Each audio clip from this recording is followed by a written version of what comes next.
All right, welcome back, everybody. We are wrapping up pragmatics today in another class for English 370. This is our fourth session of semantics and pragmatics combined as a unit. We did two on semantics, and this is the second one in our series on pragmatics. After this, we'll go into a bit of review, we'll wrap things up, and it'll be the chief component of our discussion on Friday's in-person class. That should sort of bind together our little segment here. So today we're continuing to talk about pragmatics and the difference between semantics and pragmatics. Again, recall from previous sessions that semantics has to do more with the literal meaning of words, and pragmatics has to do more with how people actually use language in everyday contexts. And context is pretty key, as we're going to see a little bit later on in today's class. So just to bring us all back together and to get back into this idea of meaning and truth conditions and semantics versus pragmatics, we're going to kick off today's session with a little true or false. So you guys fired up? You ready? Get prepared. We have a series of questions, and I want you to think about whether these are true or false, these statements. Oh, I'm on the wrong screen. Hold on.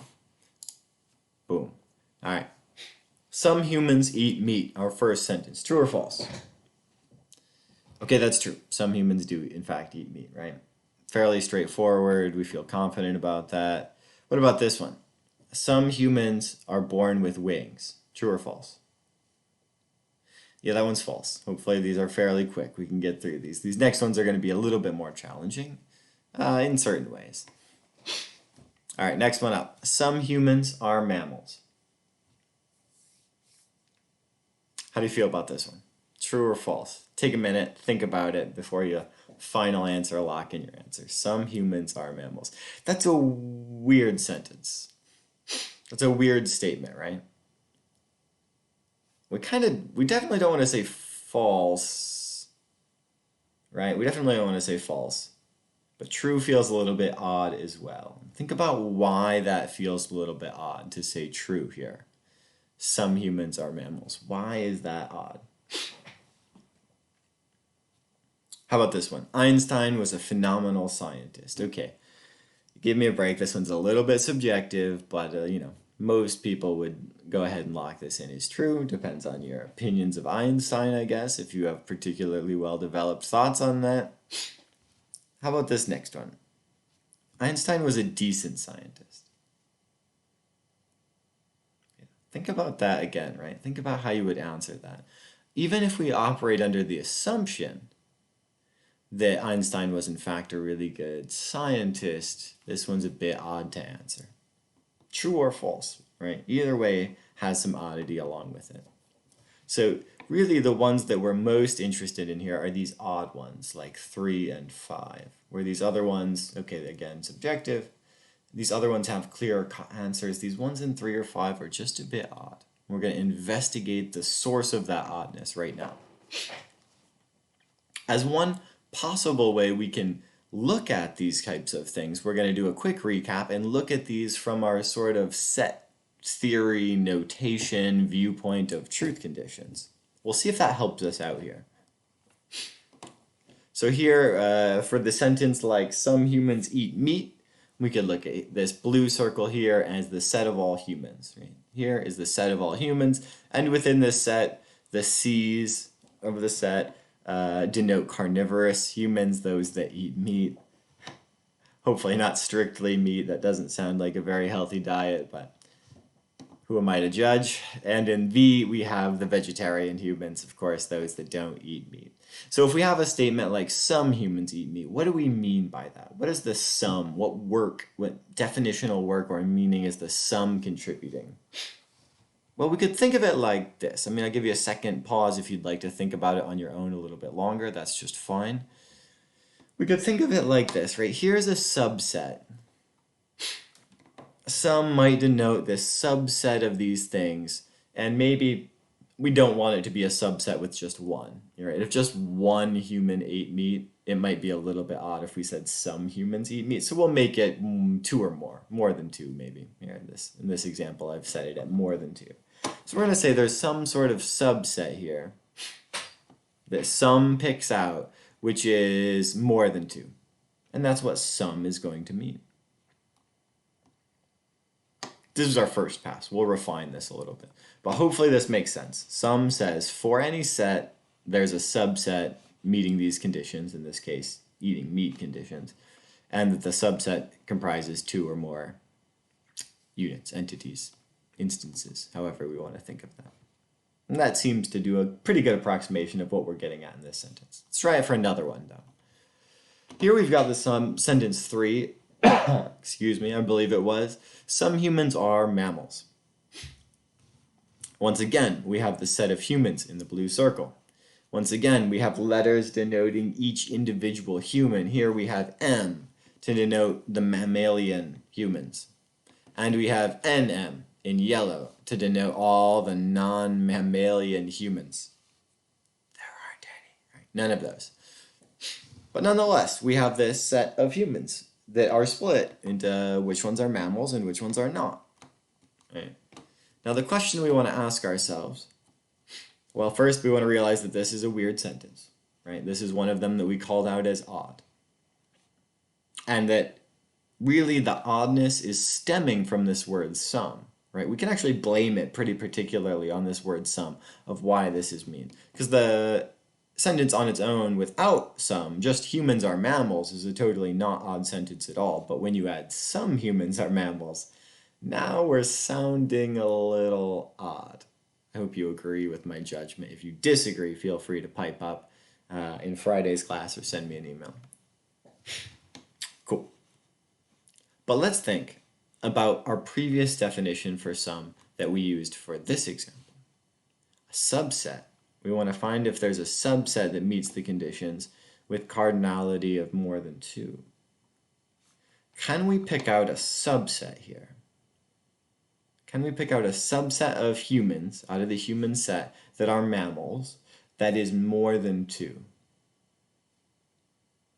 Can we pick out a subset of these characters such that that subset contains more than 2 things and contains all mammals? Yeah, right, we can. There's one. This little red circle is a some set, right? In that case, it represents some. It's a subset in which this condition is true. They're all mammals, and it's more than 2. So we should say that this is just a true sentence. Some humans are mammals. That should be true. And we can think that there is a sense in which this is true, right? You know, well, some humans are mammals, right? Like, this one is, other ones are. There's a brainiac, like that kid at the party, that's like, well, technically, right? That is true in some sense, and this sentence is true in some sense. And that's what this is reflecting, this definition of some. But there's more going on to this sentence than just it strictly being true. There's the oddity that we want to explain. So the semantics here of some can give us the technical truth condition of this. But the oddity we have to look elsewhere for. The oddity we're going to have to turn to pragmatics for.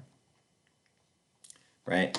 Here, in this true or false cases with these 2 odd sentences that we called out, right, the some humans are mammals and also this Einstein was a decent scientist, we have the intuition that these are in fact not false. That's essentially what I was just saying. But they're just weak in some ways, right? There's something else going on. And this gets us at this semantics-pragmatics distinction. So when we look at some, as for the meaning of some, here, oh no, shrink myself a little bit. When we look at the meaning of some here, we can see that semantics kind of sets, right? It's at least 2 members of a set meet the conditions. But when we think about the pragmatics of this set, why this is odd is that for pragmatics, we want to say that it means at least 2, but critically it means not all members of a set, right? Pragmatic meaning differs from the semantic meaning, where the semantics is, as we said, the pragmatics is the same, has to be a set of at least 2 members, if not more than 2 members of a set, but crucially it adds this secondary clause that not all members are a set. When you use some, it kind of means not all. So that the weirdness of these sentences, when you say some humans are mammals, is that there's an implication that not all humans are mammals. Some of them are, some subset are, but the implication is when you use the some that there exists humans that aren't mammals. And that's not true, right? That's where the weirdness comes from. This pragmatic meaning that when we say some, we kind of mean not all. And so the question we want to ask ourselves in regards to this sort of pragmatic information is what is it? What's the nature? Why are we tacking on this extra clause, not all? Some means a few, but not all. Right? What's this extra but not all doing there? And where does that come from? How do we come to agree on such a situation in English that some means this? Because hopefully when you read these sentences, you kind of got that impression that some humans are mammals has the implication that not all humans are mammals. Hopefully that was there. And if not, we'll walk through it so it'll still make sense. What we're going to call these bits of extra pragmatic information, like this highlighted in red clause, we're going to call those conversational implicatures. There's something implied about them, that some implies via an implicature, some implies not all. Not all. And these are inferences, right, that integrate themselves into the meaning or sometimes even completely overturn them in the extreme cases, but they color the meaning a little bit. And when we're thinking about how, again, that bigger order question of how we sort of get at these, how do we derive these implicatures, where do these come from, we turn to the work of a certain guy, right? We turn to the work of this guy, H. Paul Grice. He's a guy that was very active during the 70s mostly, in semantics and logic and linguistic conversations, right? His book called Logic and Conversation.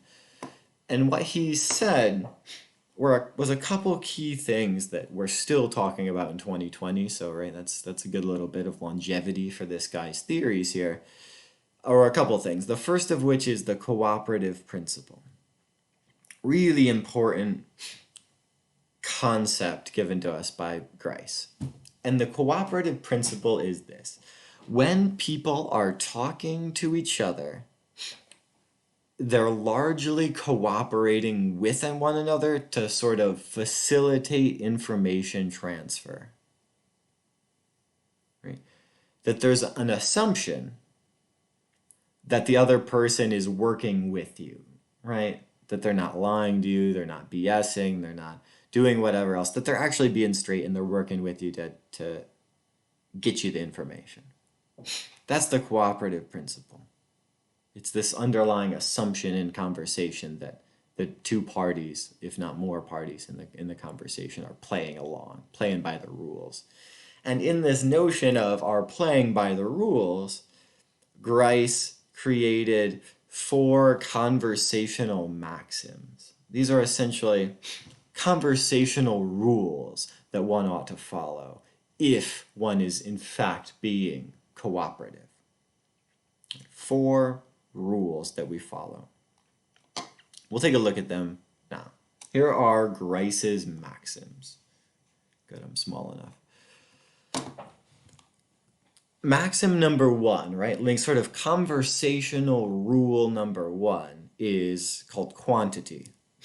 And that's to say, tell people as much information as they need to know, but don't provide unnecessary information, right? So don't withhold information, but also don't just like provide random, information that's too much or too little. Don't say too much, don't say too little. We want to fit in that sort of band of telling people the appropriate amount of information. That's the maxim of quantity. The maxim number 2, maxim of quality, is more straightforward. This is like, don't say what you believe is false. It's essentially, you could paraphrase this, shorthand this as saying, don't lie, right? it's a little bit more broad than that. Don't say something that you believe to be false. So you should probably believe the things that you're saying, and you should have some sort of evidence for it. So don't say things you believe to be false. Don't say things that you don't have evidence for. Don't just like claim things out of the blue, and don't lie to people. Maxim of quality. We operate, again, think of these as assumptions that we are operating under. Again, we're assuming, due to the Gricean maxim of quality and the cooperative principle, that when we're talking to people, they're not just lying to us. You assume, for a very personal and directly relevant example, that when you're listening to this lecture on semantics and pragmatics, that me as the professor, that I'm not just making all of this up. Right? I could be.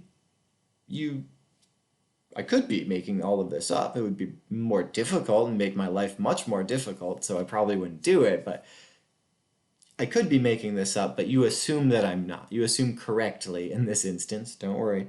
You assume correctly that I'm not just making all this up and lying to you. Right? That's a cooperative principle. Okay, we'll keep going. Principle number 3 is the principle of the maxim of relation. And this says be relevant, right? Say things that are relevant to the topic at hand. Don't just say random nonsense. So this differs from quantity. Relation is what you're talking about. Be on topic. And quantity is give enough information, but not too much information. So that's how you can think of these as being separated. This is how much information you give people, and this one is the topic, right? The topic itself is relevant. The last one is the maxim of manner, and I find it to be the hardest to pin down. It's kind of the most confusing. It often functions somewhat as a catch-all, but it's this. It's be clear and say things in a normal manner. Avoid obscurity, be brief and orderly, present your information in kind of the expected way. Again, these are about cultural norms and expectations. So here it's saying like follow the normal rules of information presentation. So it's not about how much information you say, and it's not about what you're talking about, that's relation. It's about how you're actually saying it. Be clear, be straightforward, deliver the information sort of as succinctly and in a correct manner. We'll look at some examples of this both today, and we'll also look at these things again on Friday. We'll go through some examples together. We're going to go through some right now, but we have more time to go over these in depth. In some ways, Grice here is the topic of today's class. Both the cooperative principle here and also the conversational maxims. That's the bulk of today's sort of lecture. This is all built up to this point. A few notes on Grice and the cooperative principle and these maxims and what these are. These are not external obligations, right? Nobody like gets zapped here when in their brain whenever they don't follow these maxims, right? They're not like natural laws. These are cultural principles, right? These are principles that speakers are assumed to follow when interpreting the sentences.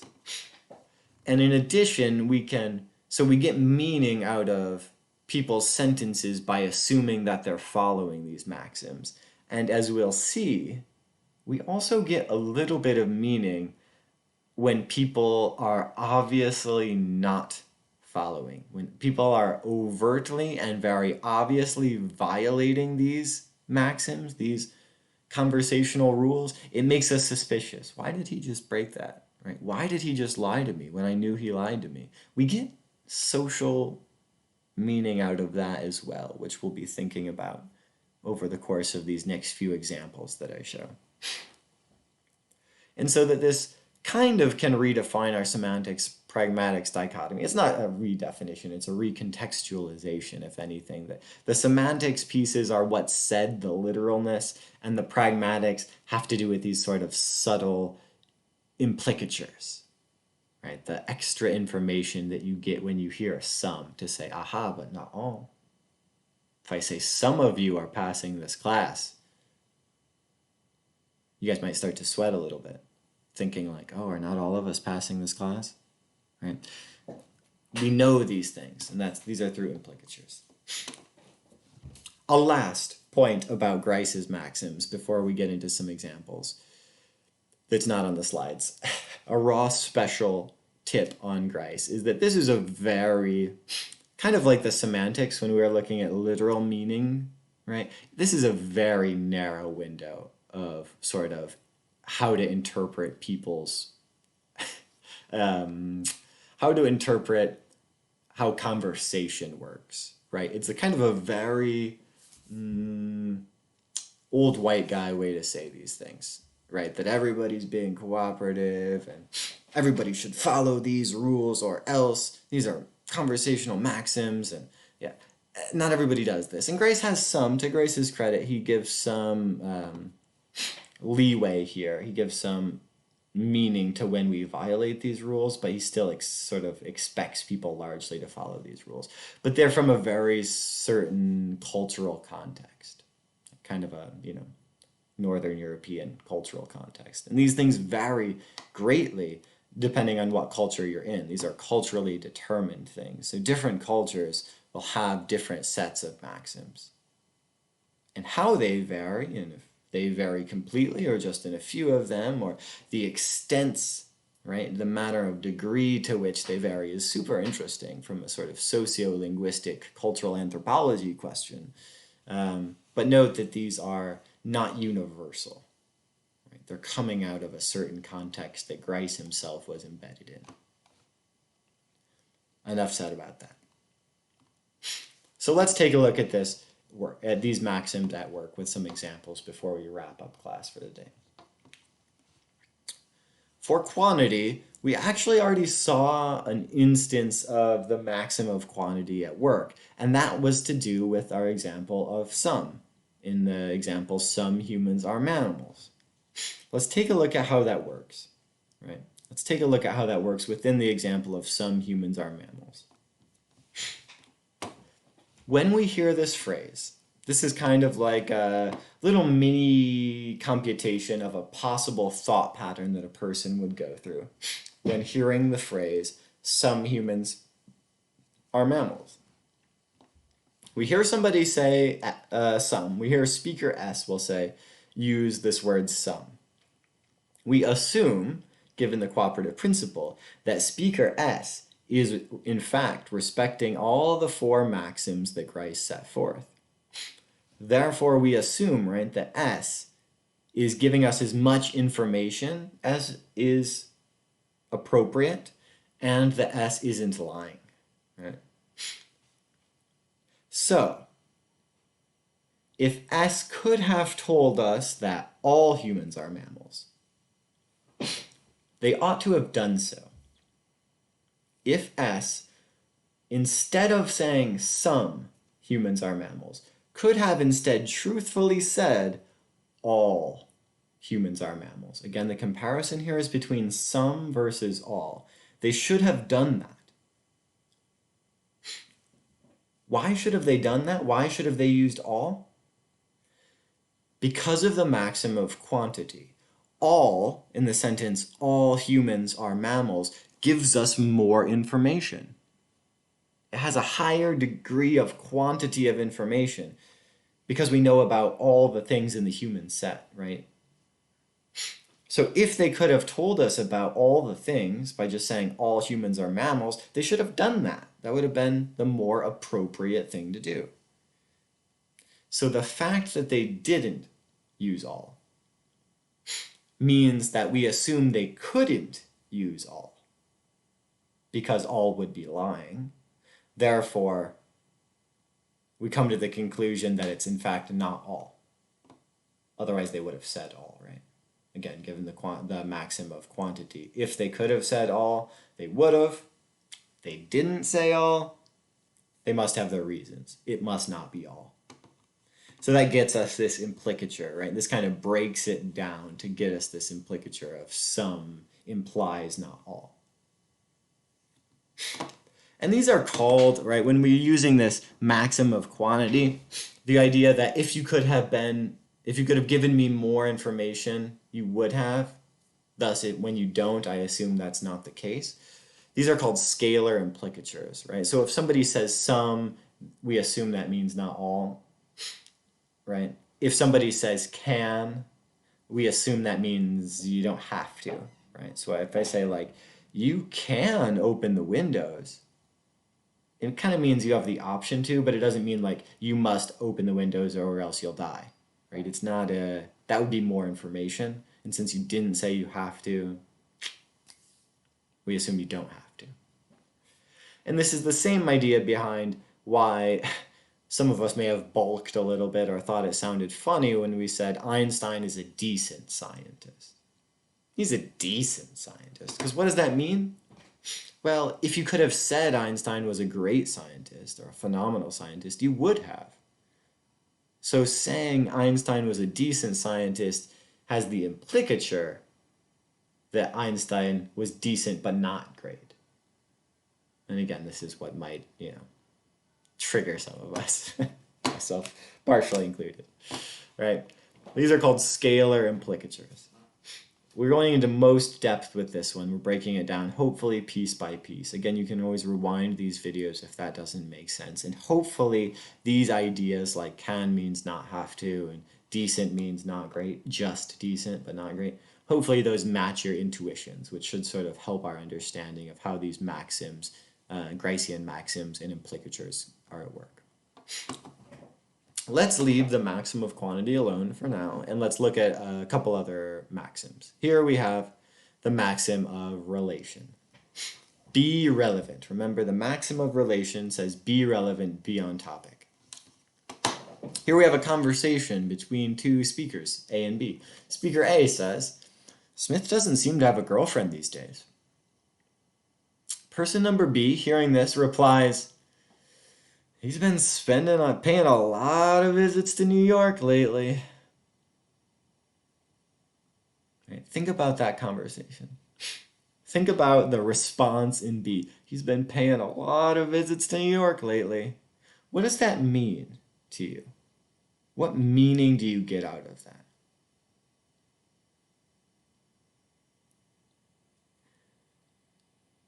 It means, right, it means that Smith could possibly have a girlfriend in New York, right? It's implying that, well, maybe he doesn't seem to have a girlfriend. He's been spending a lot of time in New York. Maybe he, in fact, does have a girlfriend in New York. That's what this conversation is telling us, right? As sort of contextualized speakers of English. That's the information, especially when I give it this certain intonation for phrase B. And we want to see that there's a huge difference here between the semantics of what B is saying in his sentence. He's been paying a lot of visits to New York lately, right? Process that in your semantic brain like a robot would. Smith has been to New York several times in the last year, right? Like that's just information, or that's just like statistical evidence. He's been there, right? Many days or whatever it is, right? That's the semantic meaning. Smith has in fact been going to New York, but the implicature is, yeah, he's doing that because he has a girlfriend there. And where do we get this implicature? Hopefully you guys understood that conversation. The implicature is there. Where are we getting that? Well, we're getting that from the assumption here that B, sentence B here, speaker B, what he said is relevant to sentence A. Out of the blue, from just a semantics point, these two things aren't related to each other. This isn't relevant to speaker B, right? Smith having a girlfriend and his flight patterns to New York, not relevant. So we need to fill in the blanks with some information that makes speaker B's sentence relevant. Because we assume, given the Gricean maxim of relation, that speaker B wouldn't dare say anything that wasn't relevant. He must be saying something that's relevant. What information makes this relevant? Aha. The missing information is this implicature. This makes sense as a relevant statement if Smith has a girlfriend in New York. Right? So this sort of seeming non sequitur between A and B, unrelated things, becomes relevant given the implicature. That's how relation tends to work. We assume people are being relevant even when on the surface, semantically, it doesn't seem as though they're being relevant. Phew. Let's look at a very similar scenario. So now, I've changed sentence A, speakers A's sentence, but I've left B the same. Let's see what happens. So I changed sentence A to, do you know where Smith's sister lives now? Says speaker A. And speaker B responds exactly the same.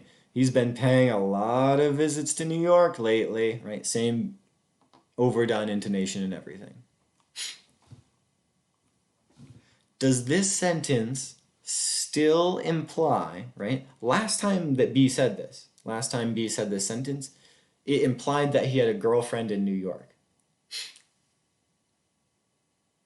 Does sentence B, speaker B's sentence, still imply that Smith has a girlfriend in New York?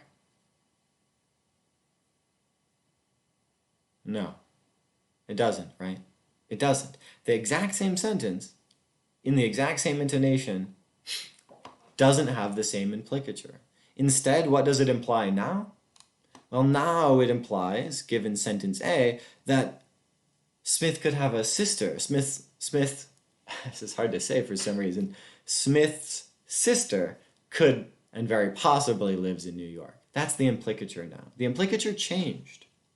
And what did the implicature change on, depending on? It depended on the context. You can see this word, right?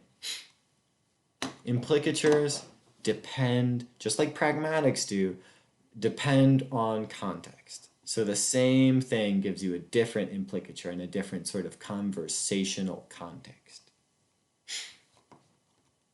Hopefully that makes sense. If not, again, another great thing to ask me a question about on Friday. Write yourself a little note. Write me a little note. Cool. So these are two scenarios in which we get the implicatures out of assuming people are following the maxims. The last thing I want to look at today is some implicatures that arise out of people purposefully not following the maxims. And we're going to call this flouting maxims.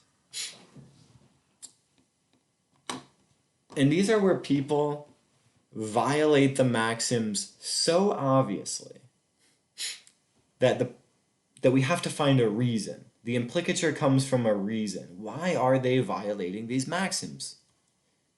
Right? And this actually leads to to intelligible implicatures in conversation. Take a look at this letter of recommendation. Let's talk about letters of recommendation. Here we have one. This is a letter of recommendation. It's a fake one, don't worry, from my friend Andrea.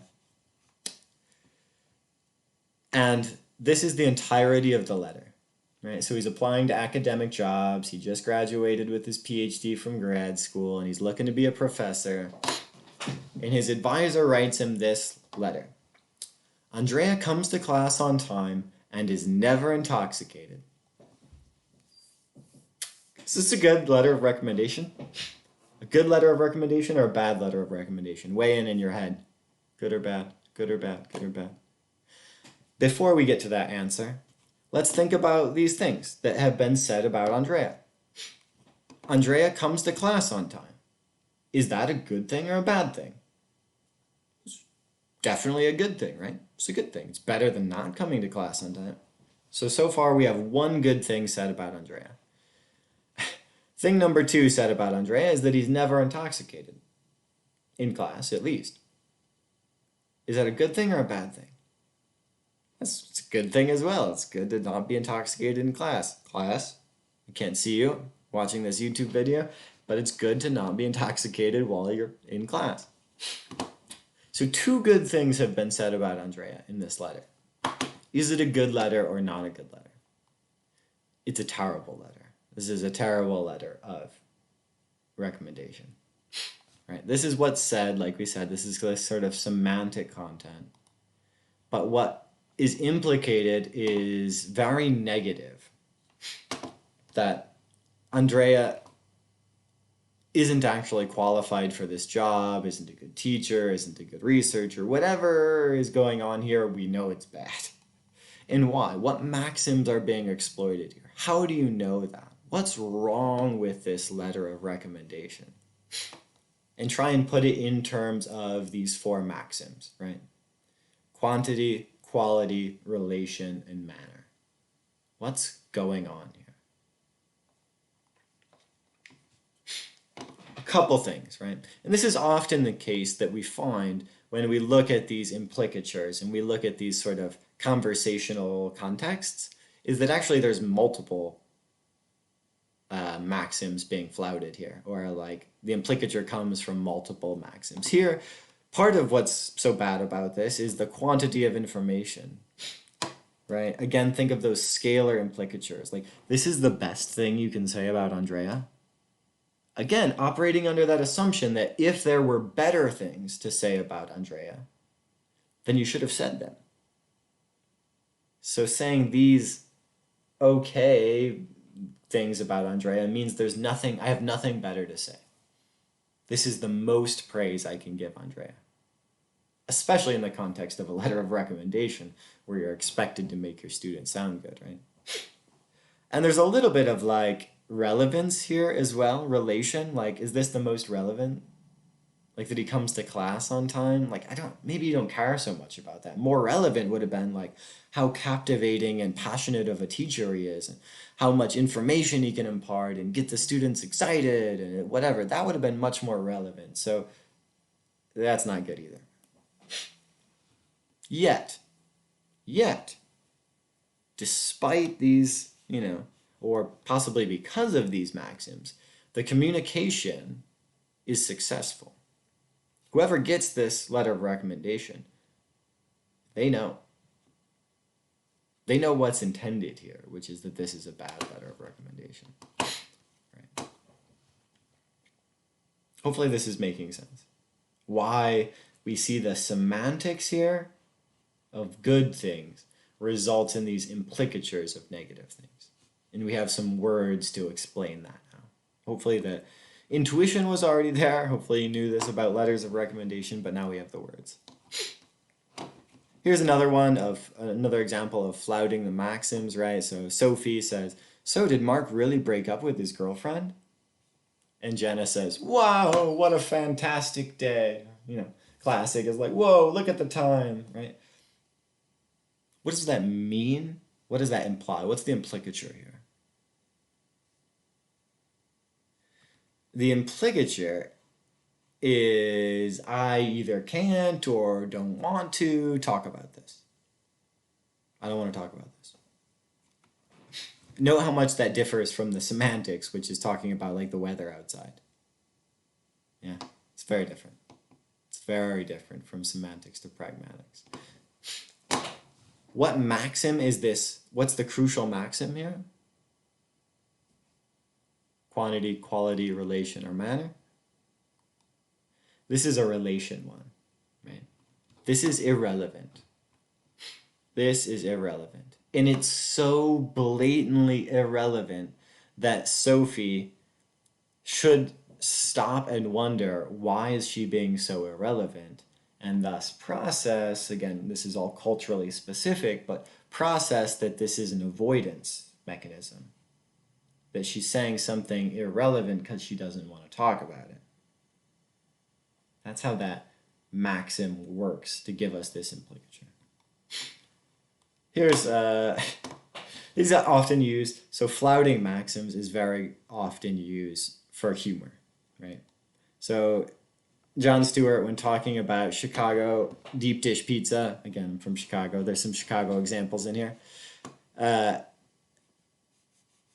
says this about Chicago deep dish pizza. It's a recipient of bread-like substance containing marinara sauce, or it's a swimming facility for rats, right? Very flattering. From New York, obviously. Or, I don't know if he's from New York, but has a preference for New York here. And what is this saying? Again, what's the implication here? This should be very clear, right? That it's terrible. That deep dish pizza from Chicago sucks, etc. What maxims are being flouted, or what maxims are at play in this kind of, hyperbolic conversation or insulting? Well, different ones actually. Part one here, this first sentence is a manner issue, right? This is just like a weird way to say that. It's kind of implying, right? Saying just pizza would have been more direct, so what does this imply? Well, even more specifically than sucking, it's implying that it's actually not even pizza, right? It doesn't even qualify as pizza, because otherwise I just would have called it pizza, but instead it's a bread-like substance containing marinara sauce. Not even worthy of the moniker pizza, right? That's the implication going on there. Violating manner. And part two here is violating quality, actually, right? Like, it's hyperbole. It's not that it's actually a swimming facility for rats. That's ridiculous. It's just saying that it's not good, right? Having rats wouldn't be a good thing. It's not good connections, etc., etc. And sarcasm, like I said, humor, sarcasm, metaphors, they all kind of work along these same lines. Metaphors and sarcasm in particular often violate the maxim of quality. So, you're the apple of my eye. Like, well, that's not true, right? There's no apples and eyes involved here. It's kind of not true, but whatever, it's fine. It's a metaphor, so we let it pass. Or if somebody says something like, I got a D on the final, I'm thrilled. Like, it's quality, right? They're not actually... The humor here comes from them violating the maxim of quality, that they're not actually thrilled about this. They're actually quite upset about this, and saying this is such a violation that you imply something.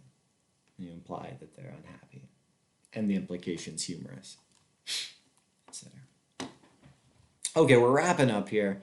Last thoughts. Ooh, I'm running long. We looked at semantics, and over these past two classes, we've shifted towards pragmatics. And these are both important. Pragmatics isn't a replacement for semantics, but it's an understanding that communication isn't just literal, right? There's a lot more going on to communication than just literal word meanings and these truth conditional set meaning things. And that's what we were looking at today. And that we're constantly using these things, computing these things, interpreting these sort of inferences all the time when we talk. Even during this lecture, you've been doing it. You've been interpreting my implicatures here.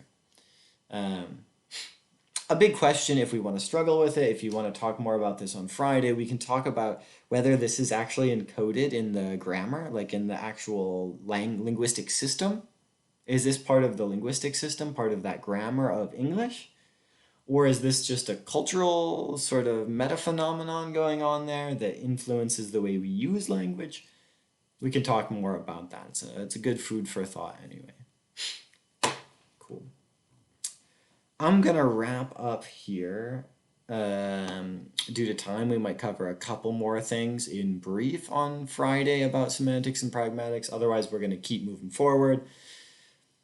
Keep trudging on.